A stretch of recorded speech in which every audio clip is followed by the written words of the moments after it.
पे जिस तरह से 3 मई से लगातार हिंसा जो है देखी जा रही है, 1 महीना होने वाला है, क्या कहते हैं ज़मीन आरक्षण और अफीम, ये बात सामने उठ कर आई, क्या कहते हैं?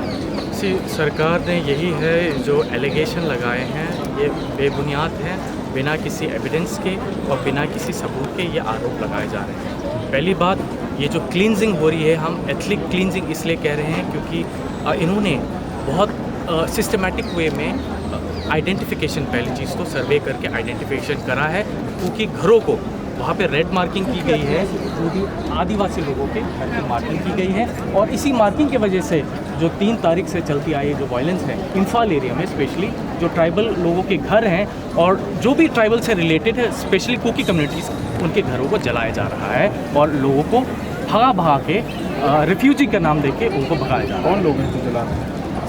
जो ग्राउंड रियलिटी में बात आई है, अरम्बाई लिपुन और मैतेई लिपुन, अरम्बाई तेंगोल, इन दोनों का, ये 2 ऐसी संस्थाएं हैं जो बाहर आई हैं काले कपड़े पहन के, Manipur state forces, Manipur commando की सहायता के साथ ये लूटपाट और ये वायलेंस हो रहा है। क्यों कर रहे हैं लोग? ये क्यों कर रहे हैं, ये स्टेट गवर्नमेंट जवाब देगा। ये किस लिए कर रहे हैं? ये राजनीति, इतनी घटिया राजनीति है कि वो वायलेंस चलता आ रहा है, ट्राइबल्स पे वायलेंस हो रहा है। और मैं कहना चाहूँगा कि ये लैंड इशू की वजह से ये सारी चीज़ें चलती आ रही हैं। All India tribal student union Manipur जो है वो यहाँ मौजूद है, ये सभी उसके मेंबर्स होंगे जितने भी हैं। हाँ जी। तो आज ये लोग जंतर मंतर पे क्यों पहुँचे? जंतर मंतर पे इसलिए पहुँचे हैं क्योंकि ऑलमोस्ट, जैसे आपने बताया, 1 महीना होने वाला है, अभी तक पीसफुल रेजोल्यूशन कुछ नहीं निकला है। खाली मुंह से पीस की बात करते हैं और हर रात हर दिन ये गांव कुकी विलेजेस में अत्याचार, वायलेंस हो रहे हैं, आक्रमण हो रहे हैं। और आप रिकॉर्ड भी देखेंगे तो 7-5 ऐसी आर्मरीज हैं जो इम्फाल एरिया में, पुलिस ट्रेनिंग सेंटर, IRB, इन सब जगह से आर्म्स एंड एम्यूनिशन चोरी की जा रही है या उनको दिया जा रहा है। ये सरकार जवाब देगी। 83 लोगों को बताया गया, लिस्ट आप लोगों ने वहाँ टांगी है, 83 लोग मरे हैं। कौन है वो लोग, किस जो मरे हैं? देखिए, CM जी ने तो बहुत ओपनली कह दिया कि अंडरग्राउंड है। किस बेसिस पे अंडरग्राउंड की बात कर रहे हैं? देखिए, जब भी सुसाइन होता है, एग्रीमेंट होता है, नंबर ऑफ वेपन्स उनके लिस्ट पे है, नंबर ऑफ कैडेट उनके लिस्ट में। लेट देम कंपेयर कर सकते हैं कि कौन मरा है, या जाति लोग मरे हैं या आतंकवाद मरे हैं। Let them come with a proper survey, let them declare.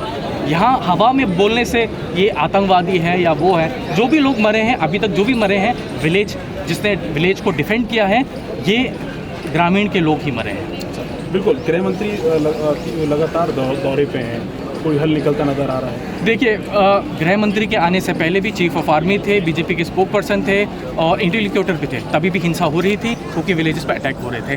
गृह मंत्री के आने के बाद भी 29 और 30 मई को वहाँ पे भी दोबारा एग्रेशन हुआ है, क्योंकि विलेजेस जलाए गए हैं। अब होम मिनिस्टर के आते समय भी अगर ऐसा हो सकता है तो क्या स्थिति मणिपुर के अंदर आ सकती है, आप सभी जानते हैं। बिल्कुल। मैडम, आपसे सवाल है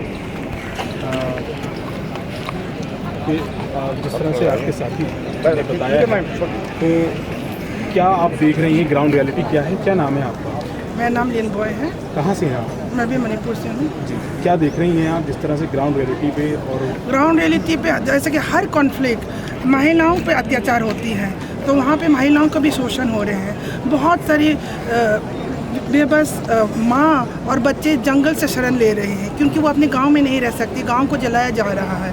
और जितने भी हो सके, एक छोटा सा कमरा में 500 लोग वहाँ पे शरण लेके शरणार्थी बन रहे हैं। आप देख रहे हैं कि जितने लोग, जिनके के पास जितने भी पैसे हैं, उसने सारा रातों रात टिकट लेके जहाँ बाहर जा सकते हैं, आइजॉल, शिलोंग, गुवाहाटी, कलकत्ता, दिल्ली, बेंगलोर, जहाँ पे जा सकते हैं। और आज जितने भी गाँव हैं, क्योंकि आदिवासी गाँव हैं हमारे पास, हमारे जो गाँव हैं, आपकी दिल्ली, आपकी यूपी, बिहार गांव की तरह नहीं कि गांव में 1-1, 2-2 लाख होंगे। वहाँ पे गांव 20 घर से होते हैं, अब वो 20 घर पर जलाया जा रहा है। और ये बहुत ही दर्दनाक और बुरी स्थिति है, ख़ास तौर पे आज की, जहाँ पे देश की इतनी लोकतंत्र की हम बोल रहे हैं कि हमारी आदिवासी बहनों की आंसू अब तक मिट नहीं पा रहे हैं, रुक नहीं पा रहे हैं। गैर आदिवासी और आदिवासियों के बीच की लड़ाई बताई जा रही है।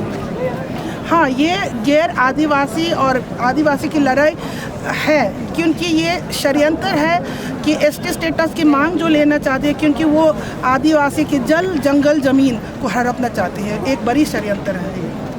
अच्छा, क्या लग रहा है आपको कि आने वाले समय क्या कैसा है इसका, चूँकि पूरा महीना, लगभग 1 महीना होने वाला है? मैं उम्मीद करती हूँ कि गृह मंत्री की मौजूदगी में कुछ न कुछ, क्योंकि उसने बोला कि 15 दिन में वो कुछ न कुछ वो हल लेके आएंगे, तो मैं उम्मीद करती हूँ कुछ न कुछ हल निकालेंगे। बिल्कुल, यहाँ पे महिलाएं भी, लड़कियाँ भी हैं, लड़के भी हैं, और सब सेपरेटिस्ट की भी कुछ प्रोटेस्ट यहाँ वो लेकर बैनर लेकर खड़े हैं। हाँ, सेपरेटिस्ट इसलिए हैं क्योंकि अब जिस सरकार जो माए बाप होने चाहिए, जो लोगों की दुख दर्द ना समझ सके, तो उसी घर में रहने से अच्छा है कि विभाजन हो के अपनी घर गृहस्थी बसाए। कुकी वालों की डिमांड, और मेते भी यहाँ पर आए थे इससे पहले। मेते कह रहा है आखिर ये कब से शुरू हुआ, कभी मेते, आप जैसे कि आप जानते हैं कि वो दे आर जनरल पीपल, और कुकी जो है आदिवासी है, और आदिवासी के जितने भी छुआछूत है वो मेते लोग ने आदिवासियों के ऊपर किए हैं। यहाँ तक कि पिछले ये पे वहाँ के उनके पानी तक पीने के मना किया जाता है। How much, how much, you know this racial slurs have been going on. आज भारत के संविधान ने जय भीम अम्बेडकर की वजह से, जितने भी आरक्षण की वजह से जो सरकारी नौकरी मिला है, उसी के ऊपर में एक तरह से एक जलन जो आप देखेंगे कि पूरा मणिपुर में गांव तक जल रहा है। उनकी जलन जो इतनी भारी है, घृणा इतनी भारी है, यहाँ तक कि आदिवासी गाँव पे, और यहाँ तक कि इम्फाल जो मणिपुर की राजधानी में भी उन आदिवासी घर को जलाया जा रहा है, जबकि मेइते या नॉन ट्राइबल्स के घर पूरी तरह से सुरक्षित है।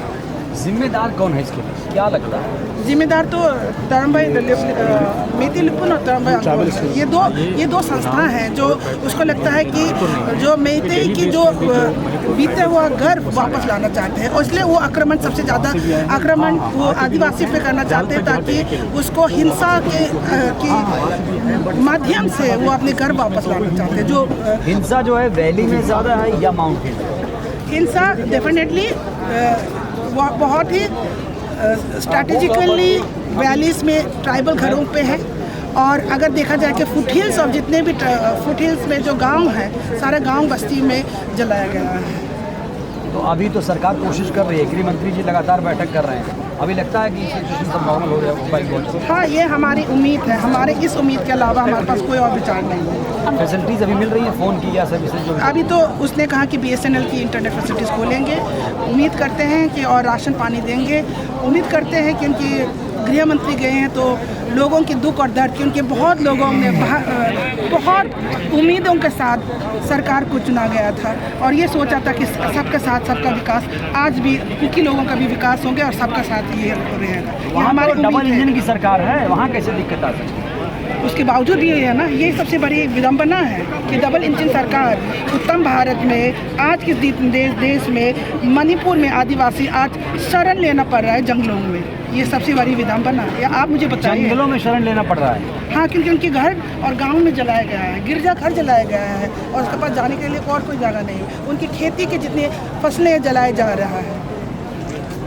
ये जो मुद्दा है कई बार उठता है, फिर सुलझ जाता है थोड़ी देर के लिए, इसका परमानेंट सोल्यूशन क्या हो सकता है? परमानेंट सोल्यूशन ये है, क्योंकि जैसा कि सब लोग इसे मांग पे हैं कि अगर आपको इनको इतने नीचे जात समझते हैं, उनको प्रेम और अपनी जनता के साथ आपने उसको नहीं देख सकते हैं, तो उसको अपने घर से निकाल दो, अपने प्रदेश निकाल कर दूसरे प्रदेश दे दो, दूसरे प्रशासन से चला दो। मुझे लगता है ये सबसे उचित रहेगा कि रोज लोग झलने से अच्छा है कि दूसरे साथ। तो वो लोग भी तो मांग कर रहे हैं, उनकी भी कुछ डिमांड है, वो लोग भी चाहते हैं, वो लोग ये चाहते हैं कि हमारे जल जमीन लेके वो भी आदिवासी क्या इस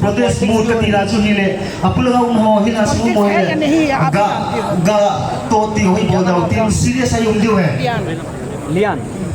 चलिए, थैंक यू जो लियान ने बताया।